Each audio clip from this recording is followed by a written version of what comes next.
Salams and welcome. Thank you for joining me in another episode of the Quran in English, Basics for Beginners. A'udhu billahi minash shaitanir rajeem. Bismillahir Rahmanir Rahim. Surah 33, verse number 9, chapter called Al-Ahzab, the Confederates. O you who believe, Ya ayyuhalladina amanu, remember the grace of Allah bestowed on you when there came down on you hosts, armies, to overwhelm you. But we sent against them a hurricane and forces that you saw not, but Allah sees clearly all that you do. In summary, let us just remind ourselves very quickly, very briefly, what had happened at the time of the Confederate armies when they came against Medina. Right. We know that in the second year of the Hijrah was the Battle of Badr, and then in the third year was the Battle of Uhud. Then in the fifth year was the Battle of Khandaq. So here is Medina. Medina is to the north, and Mecca is here to the south. Mecca is to the south, right? Mecca is where we know we've got the Kaaba, right? So Mecca is over here, right?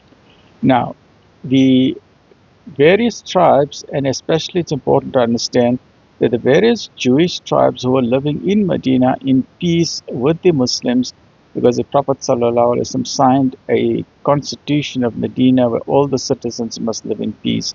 But they started having negotiations with the polytheists in Mecca to bring down the Muslims. So there was treachery from inside, which is known as treason, because if you want to bring down the president or the government, that is known as treason.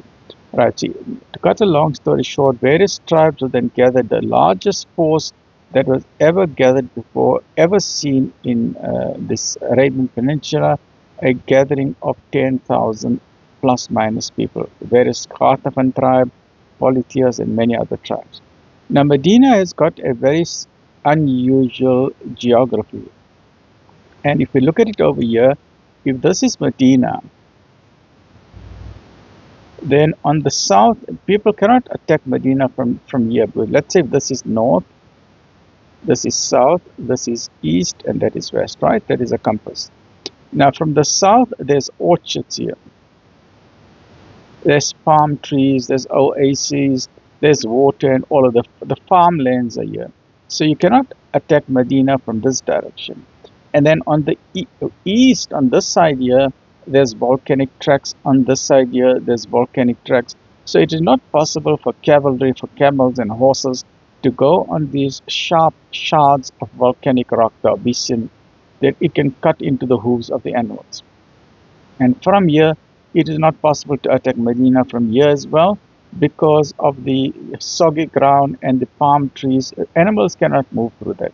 So the only weak point is from the north. So if an army has to come from Mecca, then the army cannot just attack Medina directly. They've got to go right round. They've got to go right round and then turn upside down until they're facing Medina like this. Right? So it's got a long distance, and then they can only enter Medina from the north.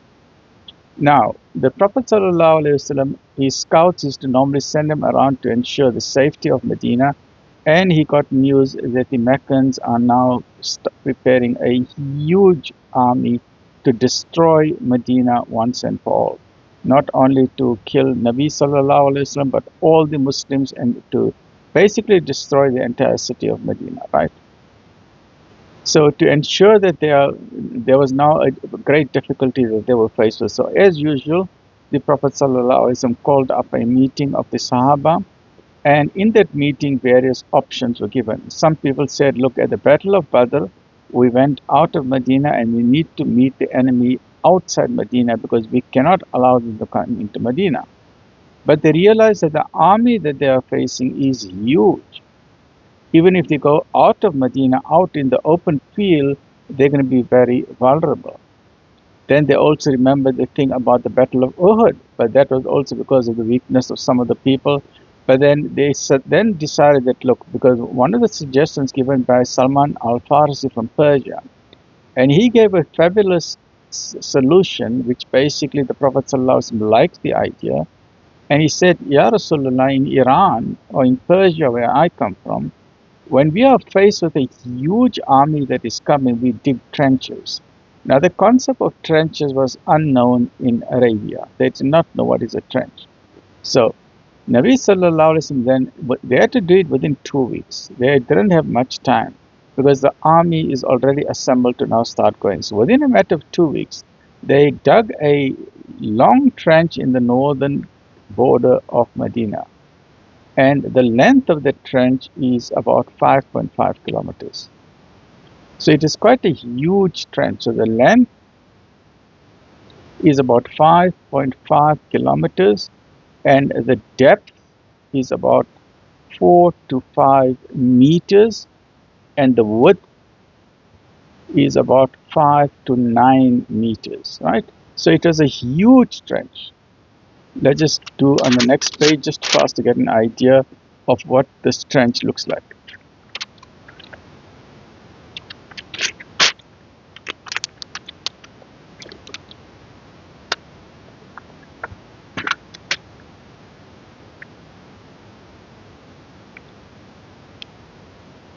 So I'm just going to draw it this way here. So, or which way can I draw it? I'm just trying to figure it out.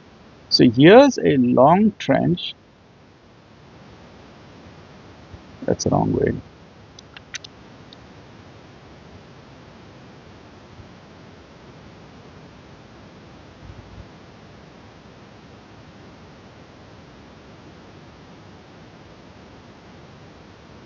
Right, so this gap between one part of the trench, so the enemies were over here, the enemy soldiers were over here, and the Muslim army was over here. And this gap was so wide, it was 9 meters wide. That means a horse couldn't jump over this gap. And I did a bit of a research, and you can do it as well. Go onto Google and try and figure out what is the biggest distance a horse can jump. And the world record at the moment is 8 meters. Now it's amazing that Nabi Sallallahu Alaihi Wasallam made it 9 meters, right? Because they've got experience with pedigree horses. So they made sure that this gap of the trench is 9 meters wide. That means a horse cannot jump over it. And it's so deep, it's 4 to 5 meters deep. So 5 meters deep. That means even if a horse jumps in here, that horse won't be able to come out. Or the camel. It's going to be so deep in. And then from this side, the Muslims can shoot them with the arrows. And then the length of this entire thing from one side to another side was 5.5 kilometers. So it was huge. So it wasn't a small, simple feat. Can you imagine? A hole dug in the desert that's 9 meters, not feet, 9 meters wide, 4 to 5 meters deep, and the length of 5 kilometers. So the Prophet ﷺ made it up in like sections of 10-meter sections, 10-meter sections, 10-meter sections, and he divided it among the Ansar and Muhajirin, and the whole teams of them were working simultaneously to say, this is your target. Make sure you do this. When you've done this, right, the whole thing will move that way further on down further as well. So it was like a whole rollout system, like a factory that has been working to ensure that this trench must be dug before the army gets. Now, meanwhile, the army comes here, and they have never seen a trench in their life. Because when they thought they will come, they'll enter into Medina, they'll see a few soldiers, they'll do some fighting, and then they will conquer Medina. But when they entered the gates of Medina, they could not go any further. Now, can you imagine an army of 10,000 with camels and horses? They are all stuck here. There's a traffic jam here. They cannot go further because there's a big hole in the ground. And every time one of the courageous soldiers tries to come here, the Muslims from this side would fire arrows at them. So it was a brilliant move. And in addition to that, the Prophet ﷺ ensured that before digging the trench, before this army comes, they made sure that they cleaned out all the fields. All the fields were harvested. All the fruit was taken away. All the fields, the wheat and everything was cleared away. So that because they knew with a huge army like that, they need food. So then they made sure there was no food available for the animals, no food available for the camels or even for the people themselves. And these people did not expect it. They thought, in a day or two we'll win this war and we'll be back home. Little did they realize that they were set now for a siege which will last about a month. And they were totally devastated. They could not move an inch further.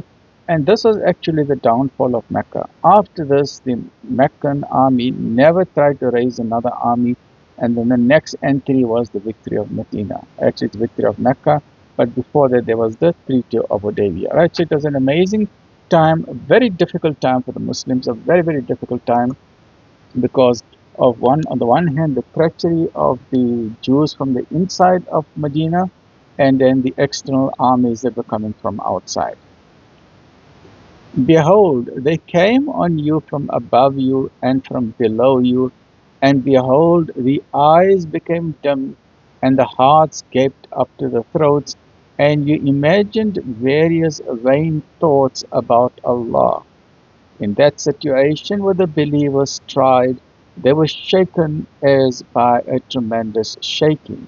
And behold, the hypocrites and those in whose hearts is a disease even say, Allah and His Messenger promised us nothing but delusion. So it's a time of great distress, and there was a time of great confusion. It is what is going on. It was difficult for the Muslims within Medina, as it was difficult for the enemy forces who were waiting outside.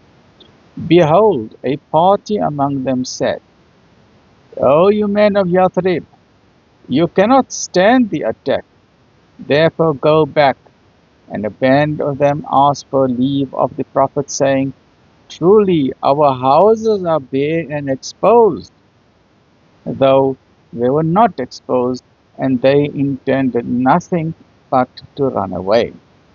And if an entry had been effected to them from the sides of the city, and they had been incited to sedition, they would certainly have brought it to pass with none but a brief delay. And yet they had already covenanted with Allah not to turn their backs, and a covenant with Allah must surely be answered for. Say, running away will not profit you, if you are running away from death or slaughter. And even if you do escape, no more than a brief respite will you be allowed to enjoy. Say, who is it that can screen you from Allah, if it be His wish to give you punishment or to give you mercy? Nor will they find for themselves besides Allah any protector or helper. Verily, Allah knows those among you who keep back people, and those who say to their brethren, Come along to us, but come not to the fight, except for just a little while. Covetous over you.